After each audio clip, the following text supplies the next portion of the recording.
What's going on, guys? We're back for another episode of Throne Breaks. It's episode 3 of Throne Breaks today. Today's episode is a fun one. We got another guest on. We're knocking him down. Speaking of knocking him down, we got the Beantown Breaker as our guest this week. He's a big, massive name in the UFC community. If you're part of the UFC community, I'm sure you know who he is. If you're not, you should know who he is. Aside from that, we're going to talk about a very interesting topic of debate. I have an opinion on it. Everyone has an opinion on it. I'm going to bring up mine, and I'm going to ask you guys to share yours in the comments of what you think in this topic of debate. That, and I have another mail day.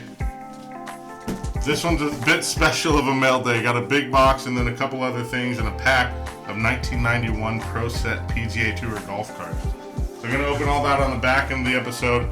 Stick around.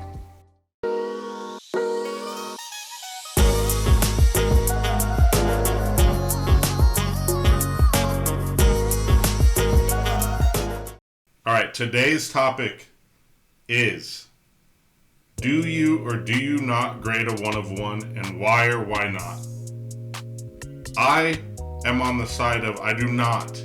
Unless, of course, and this is across the board, it doesn't matter if it's a 1 of 1, doesn't matter if it's a base card, doesn't matter if it's 1 of 1,000. Across the board, if you're going to PC it and you just want protection, then grade it. Slab away. If it's a 1 of 1 of a guy you collect and you don't plan to resell at any point, slab it up. Get it in protection. Get it in the sleeve. Protect it. Doesn't matter who or what it is. Protect it. Get it in one of these cases, a card holder, and it's good to go, right? So before I give my answer, if you're PCing it, grade it. If it's not a PC piece and you're looking to resell your 1 of 1, don't take the risk of grading it under a 10. The card itself, there's only one of those cards in existence. Only one single card in existence. The card itself cannot go any higher if it's graded 10, honestly. People don't pay premiums for a 10 1 of 1. Maybe some do. Maybe slab collectors do, maybe, right? But in my opinion, if it gets a 9, you lost some money already. If it gets an 8, you've really lost some money. If it gets a 7 or below, you left all your money on the table there. So I am on the side of don't grade a 1 of 1. It's not going to sell for more. It's raw. There's only one card that exists of it. Sell that thing raw if you're looking to sell it. If you're PCing it, slab it up. If you're PCing anything and you want to protect it, slab it up. Like I said, doesn't matter what the card is, who the card is. Matthias Steibel, Mosaic Base Rookie, PSA 8, right? This was someone's PC. They're no longer PCing it. But slab it up. If it's a card you want protected, slab it up. But if you don't care and you're looking to resell, well, what do you mean protected? Why wouldn't I want to sell my 1 of 1 protected? Or why wouldn't I want to protect my 1 of 1? You do. But if you're going to sell it, you don't have it for too long. Just do what you do to protect all your cards. You know how to do it. Sleeve it, top load it, one touch it if you want. I'm not a huge one touch guy, but it makes sense for a 1 of 1. Just do what you do to protect that card. I'd say don't grade it. I'm interested to hear what all you say. I can't wait to see in the comments what you say. I don't know who's watching during live. I would love to see interaction there. But let me know in the comments. Do you or do you not grade your 1 of 1s, and why or why not? I'm excited to see that. So with that said, without further ado, and I didn't ask my guests that question, and I'm going to start asking guests. I did not ask Beantown Breaker that question. But without further ado, we're going to get into our interview with the Beantown Breaker, and we're going to discuss all things UFC, what's coming up, how to look and gauge fighters, when to buy, when to sell those guys, and much more. Check it out. Hey, what's going on, guys? I'm joined by Joe Baldesano, a.k.a. the Beantown Breaker. And Joe, first off, I mean, it seems like a pud of a nickname, but why the name Beantown Breaker? So we just took the name Beantown. It came, I don't know if it came from the horrific, the bombings or whatever, but it just, the Beantown. I don't know. It's Boston's nickname, the Beantown. So I took Beantown. I'm breaking UFC cards. We put it together, and it's the Beantown Breaker. Voila, the Beantown Breaker. So what got you into, I know you said you're breaking now, but obviously you started collecting first, right? So Correct. So what got you into collecting, and how long have you collected for? So I used to collect as a kid, like between 8 and 12 years old. Got out of the hobby, and about 3 years ago, I got back into the hobby. Uh, so Derek, I used to play a lot of poker at Encore, and Derek over at the Blez was one of the tournament directors. And once he left Encore, he ended up going over to the Blez, and I found out he was over there, so I joined the YouTube, and I started getting into breaks with the Blez family. So I started with football, basketball, and then eventually I crossed over. Even though they don't do much UFC, I found out that there was a market with UFC relatively small. So I decided to go over to the UFC market, and here I am today, breaking UFC on Whatnot in Instagram. Yeah, man, the UFC market, as you know, I'm very into it as well. You and I talked a lot about that, but going back to what you said about coming back to the hobby like 2-3 years ago, that seems like a very common story. That's how I was as well. Jags mentioned last week he's that way. I think there's a lot of us that kind of collected as kids and came back in. What made you come back in? Was it just seeing So the I knew prices about and what it was worth at that point? So I have a buddy in town that's a poker player as well, and I was watching him during when it was, the grandstand of being able to flip singles, buying a single off eBay and then flipping it. And he was doing it. He was telling me, he said, "Hey, get in, get in. I'm buying singles. A guy in basketball has a 30-point night. It's going up 30%. I'm flipping it. I'm flipping it." And eventually, I just listened to him, and I found out, like I said, Derek was over at the Blez. I said, I'm going to get into it, and that's what really got me into it. Yeah, it's crazy what was happening and what still is happening, right? But 3 years ago, it was insane. Yes, those were the gold mine days. It's not as easy to do as anymore, but it can happen. But it was like almost every card you could flip over. You could take a base rookie, slab it up, and next thing you know, you're making 300% on it. Right, off of one 30-point game. It was insane. Yeah. It was instant gratification, which we all love, right? And that was another way to get it. So let's go to the UFC category, since you own, in my opinion, you own a pretty big space in the UFC category now, as far as the people I know that are doing UFC and the way they're doing things. I put you right up there toward the top of the whole category. So where would you say it stands now as to where it came from, right? I mean, even the Topps Museum had Topps Museum collection years ago, right? Where's it at now? Where was it before, and where do you think it's going to go? As far as the cards or as far as the category itself? Both. I would say both. Let's start with the category. So when I got into it, the category was ridiculously small. I felt like Whatnot had tighter measures to let breakers get on. I tried to get on several times with a massive collection and avenues to get wax, and I couldn't get on. So it was tiny. It was like, Chicken 101, who's, arguably the biggest UFC streamer, was on there with a couple other people. Like DNA wasn't even on there yet. Brett wasn't on there yet, which are some of the big on there now. So it was relatively small with just a few names on there that would break. Now you on in the category, it's grown. So there's a lot of, everyone becomes a reseller. Everyone starts out buying, everyone gets a big collection, and now Whatnot's letting everyone in. So the category went very, very small till for UFC, it's starting to grow immensely. So it's growing. And I think it's in a very healthy place. So it's we'll see where it goes from here. Like I always tell everyone, well, we need some bigger products to draw in some bigger names. We need. Well, what do we have coming up? What do we have coming up? John Russ Optic coming out, and Immaculate's coming out. So we've seen Sean O'Malley signing some Immaculate cards on Card Auto. So hopefully that was cool. Names to expand the category. Yeah, I think that'll entice some people to come look harder at the UFC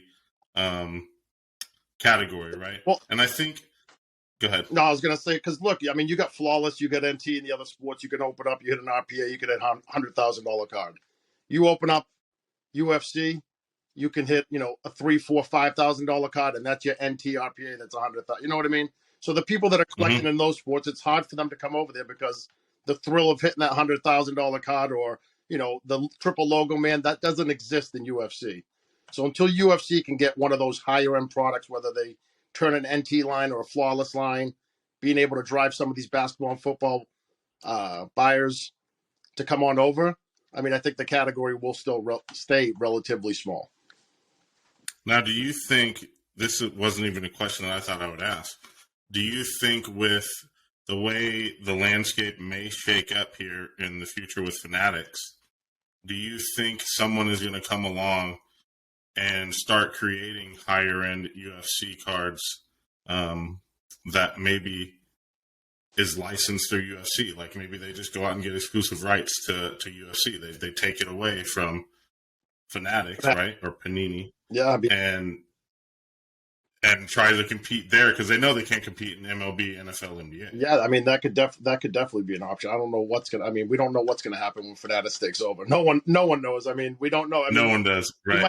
Many breakers exist. I mean, if they go direct to consumer, we don't know what's gonna happen with them. There might not be many breakers, so we don't know what's gonna happen. So that's the big question mark that in behind the scenes, all the breakers are asking themselves like, what's gonna happen when they take over. Yeah, what the hell is next? So everyone is trying to have some sort of exit plan or business strategy to, you got to evolve with times. You got to make changes in your business daily, weekly, monthly, in order to, when these challenges come, you got to be ready to face them head on. Yeah, stay afloat. Yep. So in basketball, you mentioned like a guy has a 30-point game and you could flip the card. Maybe that's not happening as much anymore, but you know when it's time to buy basketball cards. You know when it's time to buy football cards. You know when it's time to buy baseball cards, right? How do you know when it's time to buy UFC cards? The UFC, it's so challenging because they fight twice a year, maybe 3 times a year. So the way I do, I always try to find a rookie that's sitting in the cut that's very, very cheap to find that upside. I mean, as we all know, every hype sells, right? Hamzat had the biggest hype out of any UFC card that we've probably ever seen.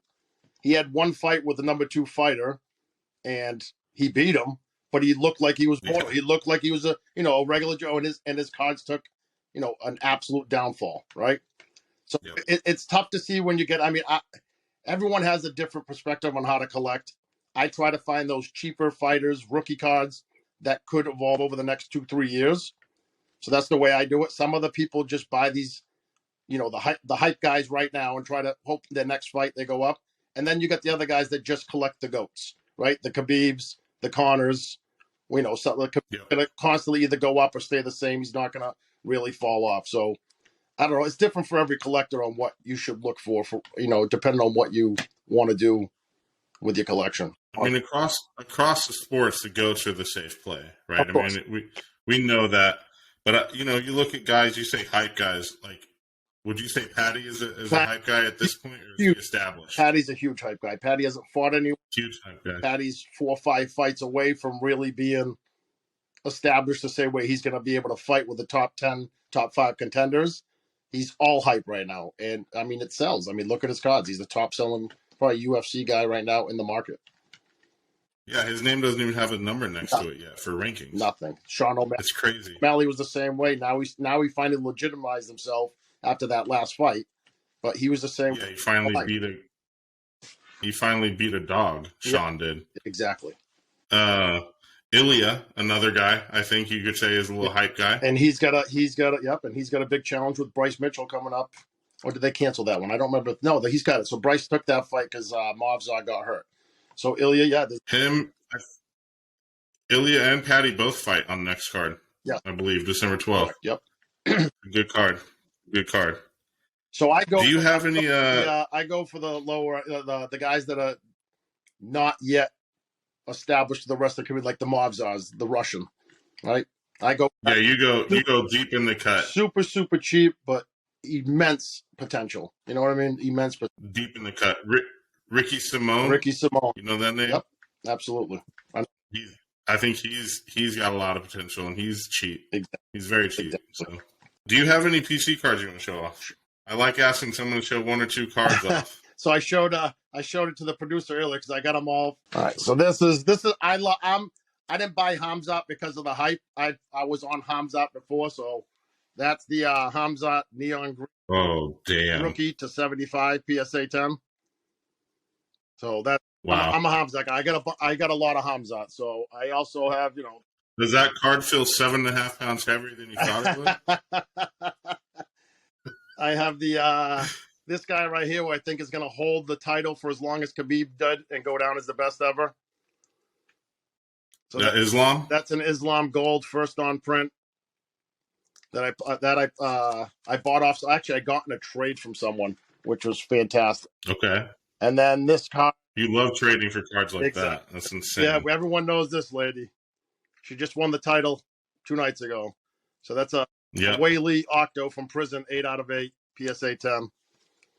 And then that's sick. And then I have cards like I collect a lot of tops as well. So I'm big into the sketches from Tops. So we got, Connor Tops from Museum, and then we have the Usman War Paint, which is my favorite sketch of all time.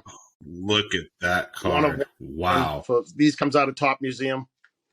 So that one's really cool. Those are my favorite cards in my collection right now. Yeah, that Usman portrait was nasty. Ridiculous. Yeah, that's a great card. Yes, for sure. Hey, so quick plug, shameless plugs, all the plugs. Where can people find you? So, how often can they find you? Where do they look? I'm the Beantown Breaker everywhere on social media. I just got some merch done. I'm getting some more produced as we speak, so I'll be able to put those out there. I'm going to give them giveaways, sell them, whatever people want. I am the Beantown Breaker everywhere. Instagram, Whatnot, Twitter. I am on Whatnot probably 3 to 5 times a week. Mondays and Tuesdays for sure, 8:45 in the morning. And then it's usually like Thursday, Friday, or Sunday between 5 and 7 at night I'll be on. Either breaking. Is that 8:45 your time, Eastern? Yeah, Eastern time, yep. And then between 5 or 7 p.m. At nighttime Eastern time.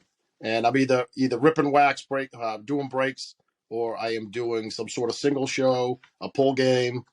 So that's where I'm at. All the fun I'm stuff. not on Nice, love Instagram. If I'm not on Instagram, I'm on Whatnot. Honestly, true. You're always live on Instagram. It's insane.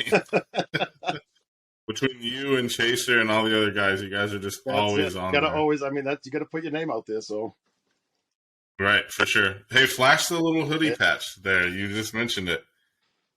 Yeah, dude, that's sick. That's my logo. Your logo is all 4 Boston rings. Yep. That's cool, man. So, yeah. Yeah, I like it. I might have to come up on a hoodie. Yeah, I might have to come up. Once they get done, I'll definitely send them out to you guys for sure. Sweet. Yeah, me and Derek, we're about the same size, so couple 2XLs, 3XLs, we're all the maybe. same size, believe me. Right there with you. Cool. Yeah, man. Thanks for joining us, and I appreciate your time, dude. I really do. Thanks. Appreciate you.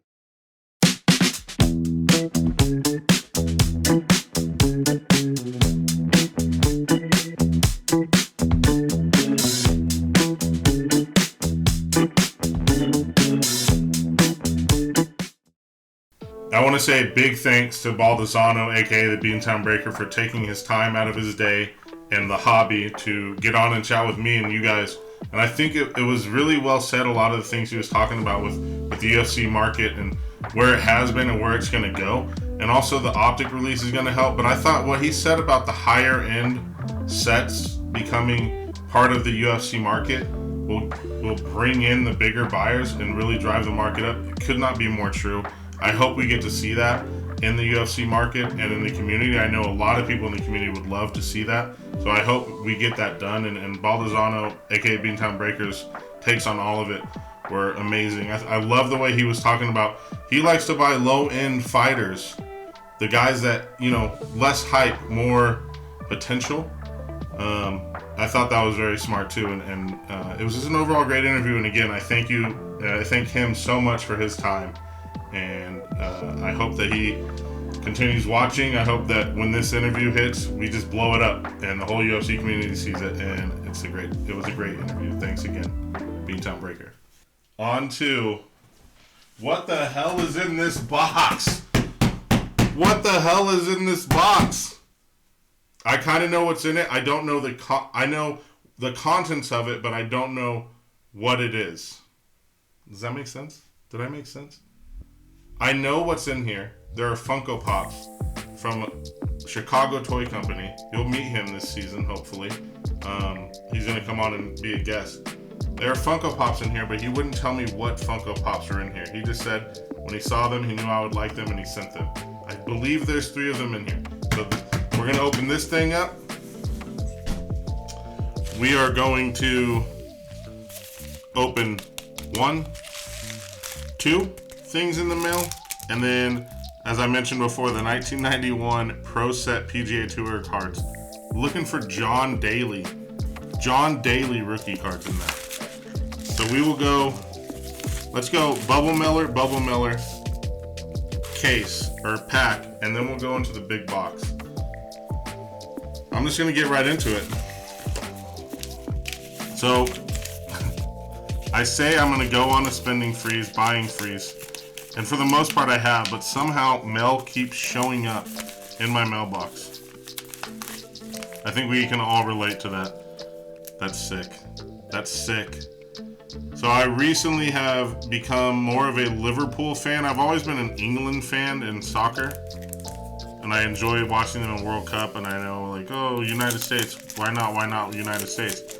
I like watching them, obviously, but I'm a big Premier League guy, and Harvey Elliott, shout out Ross, Harvey Elliott, Night Vision. Ross got me started on the Harvey Elliott train to 175, 59 of 175 on the serial number. Aaron actually sold me, or Aaron knows I'm collecting going after Harvey Elliott. So hopefully Aaron gets to watch this. A Night Vision, I love this. This is Top Stadium Club Chrome. It's probably my favorite soccer set that's affordable, that I can swing, of the year. Maybe ever, to be honest. It's sweet. And I love this picture. He's just screaming into a camera. If you know me, I'm a videographer by trade. And so I just love that part of this card as well. So overall, really sick card. So sick. Moving on. Moving on up. I still can't find my box cutter. I moved this desk and somehow lost my box cutter in the move from changing this from a whatnot room to a studio. Who's this from? Who's this from? Oh, it's from Chicken 101, boys. It's from Chicken 101. Are we going to get another one of these? Are we going to get another one of these? Chicken hopefully will be on my show too. He said he's down, so I just gotta lock him up. Lock him in for an interview, lock him up. I wouldn't do that to you, Chicken. Bok bok, my friend. Bok bok. Here we go. His packaging is stellar. It's stellar. Little Chucky Liddell. He had to throw in some extras because I didn't hit very well. So, in a true gentleman's way, Shogun Hua, Johnny Walker, John Jones, flashback, Lionheart Smith, Anthony Smith, Juan Baklovich, Dustin Jacoby, rookie, John Jones, Jimmy Crute, Shogun Hua Hyper out of Prism, and a Jan Blachowicz. Again, Chicken didn't have to do that, but he did. I know I talked about him last time, but just a great person in the hobby. Shout out Chicken. Thank you very much, Chicken. Let's flash this one more time. Chicken 101, Chicken 101, Chicken 101, Chicken 101, Chicken 101. All right, that's enough. That's enough. Now let's go into this pack. This pack was given to me by a coworker at the Raiders. Shout out Peyton. He is a stellar individual who I did not know was a card collector until I started working there. And then he was just like, oh, you break? Oh, I know about breaks. Oh, yeah, we need breaks. Yeah, oh, yeah. So he gave me this today, and I said, bro, I'm going to open this afternoon. I'm going to open this afternoon. 1991 PGA Tour cards, Pro Set, 12 photo and stat cards, 1 PGA Tour Pro Set discount card. And the chase in this, boy, this is like butter, this pack. It's smooth like butter. The chase is a 1991 John Daly rookie. What do we got? What do we got? Look at the matte. I like the matte finish. It's not messing with my lighting as much. Dudley Hart. Jim Colbert. Charlie Sifford. Oh, these are great, dude. He's got a cigar. He's got a freaking Stogue in his mouth. Wow. George Lanning. Bob Gilder. Lloyd Moody. What up, Lloyd? Scott Simpson. What's this? Statistical leader Doug Toole. Doug Toole. Greens in regulation. He led top 10 stat leader in greens in regulation. Good for you, Doug. Attaboy. Dan Halderson, a.k.a. Andy Reid's brother. Does that man not look like Andy Reid? Focus up, camera. Mike Springer, Ben Crenshaw, Phil Blackmar, and the discount, 10 cents off. Hot dang, boys. 10 cents off. The more you collect, the more you save. Shout out 1991 Pro Set. Didn't see any big names in there that I recognized, but that was a fun rip. Again, thank you, Peyton, for that. Shout out, Peyton! Peyton! Shout out. Hey. Yeah. Mad respect to you, Peyton. Thanks again. Thanks again for these cards. This is fun. And maybe you and I will get on and do the drinking game with that pack that I just opened that we talked about. Drinking game? What'd you say, Al? Don't worry about it. We're going to have fun. We're going to have fun. That's the name of the game, is having fun. On to... Oh, goodness. On to the Mammoth. Again, this is from Chicago Toy Company. The owner's name is George. And inside there should be 3 Funko Pops. Who they are, what they are, no idea. I think the overhead can work for this. Let's get into the box. The first box here.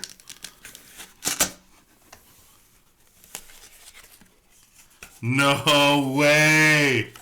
It's Big Al! That's so cool!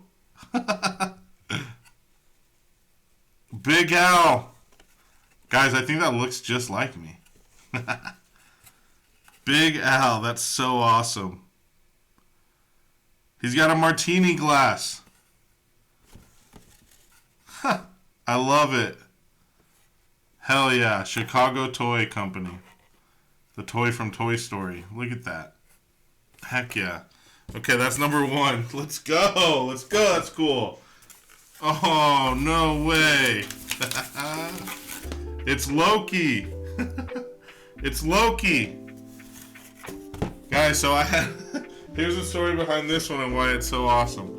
I have a dog. It's my brother's dog, but we've been dog sitting and we kind of adopted the dog. And I was on an interview with George and his one of his buddies on a podcast, and my dog kept barking. Guess what the dog's name is?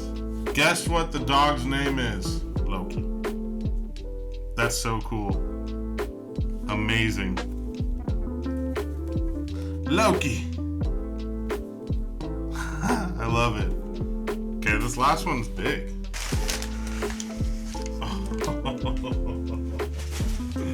Oh man. Damn. Look at this thing.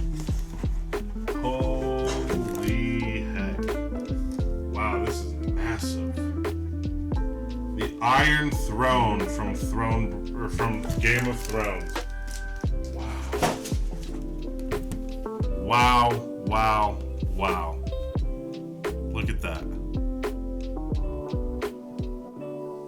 New York Comic Con limited edition. Look at the size of this thing. This is massive. This thing is huge. That is too cool. That is too freaking cool. Hey, George. Look at the Big Al one. Come on. That's so sick. George.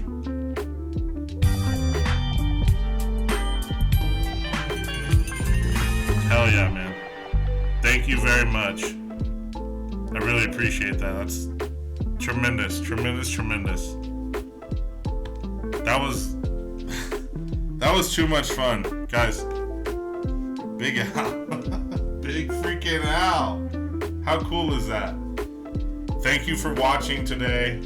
I hope you enjoyed the guest interview. I hope you enjoyed my mail day as much as I just did. That was exceptionally fun. And then don't forget, please, react, comment. Are you grading 1 of 1s? Why or why not? Until next week, thanks for watching. I'm Big Al. This was Throne Breaks Episode 3. See you guys next time.